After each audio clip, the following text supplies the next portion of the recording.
Friends, इस video में हम लोग देखने वाले हैं नॉम चॉम्स्की के बारे में। तो शुरू करते हैं बिना किसी देरी के।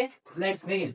कहा गया है नॉम चॉम्स्की, ये एक अमेरिकन लिंग्विस्ट है, फिलोसोफर है, लिटरेरी क्रिटिक है और पॉलिटिकल थिंकर है। इनको माना जाता है कि ये फादर ऑफ मॉडर्न लिंग्विस्टिक्स है। ठीक है, इनकी थियरी है लैंग्वेज पर, स्ट्रक्चरलिज्म पर और जनरेटिव ग्रामर पर, जो इन्फ्लुएंस करता है लिटरेरी थियरी को और क्रिटिसिज्म को, स्पेशली 20th सेंचुरी में। इनका पैदाइश होता है दिसंबर 7, 1928 को। इनकी नेशनलिटी की बात की जाए तो ये अमेरिकन है। ये फेमस है किसके लिए?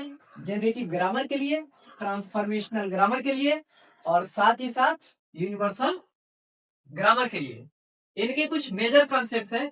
सबसे पहले आता है आपका जनरेटिव ग्रामर।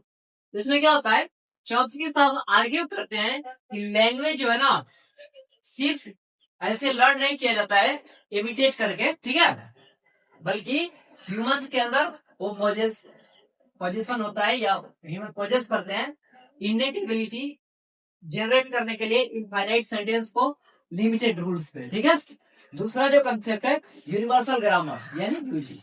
वो मानते हैं कि सारे ह्यूमन लैंग्वेज जो है शेयर करते हैं कॉमन अंडरलाइन स्ट्रक्चर।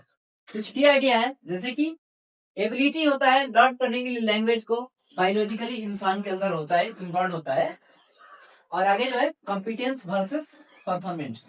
कॉम्पिटेंस का क्या मतलब? ये आइडियल नॉलेज जो होता है लैंग्वेज का। परफॉर्मेंस क्या है? ये एक्चुअल यूज है लैंग्वेज का रियल सिचुएशन में।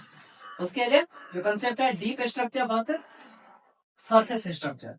डीप स्ट्रक्चर क्या है? ये बेसिक मीनिंग होता है किसी भी कंटेंट। सरफेस स्ट्रक्चर की बात की जाए, एक्चुअल स्पोकन या रिटन फॉर्म होता है। ठीक है, एग्जाम्पल के तौर पर John ate the mango was eaten by John.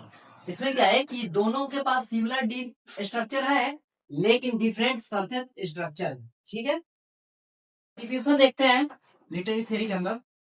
Chomsky साहब इन्फ्लुएंस क्या है? जैसे इन्फ्लुएंस है स्ट्रक्चरलिज्म से, पोस्ट स्ट्रक्चरलिज्म से, स्टाइलिस्टिक से, डिस्कोर्स एनालिसिस से, कॉग्निटिव लिटरेरी स्टडी से।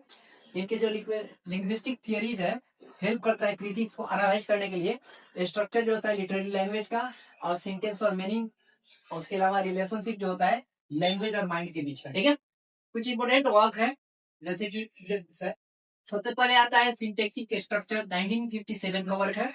उसके बाद aspects of the theory of syntax, 1965 का वर्क है। उसके आगे जो है लैंग्वेज एंड माइंड, 1968 का वर्क है। रिफ्लेक्शंस ऑन लैंग्वेज, 1975 का वर्क है। उसके आगे मैन्युफैक्चरिंग कंसेंट, ये 1988 का वर्क है और ये एडवर्ड एस हर्मन के साथ इन्होंने ये लिखा है।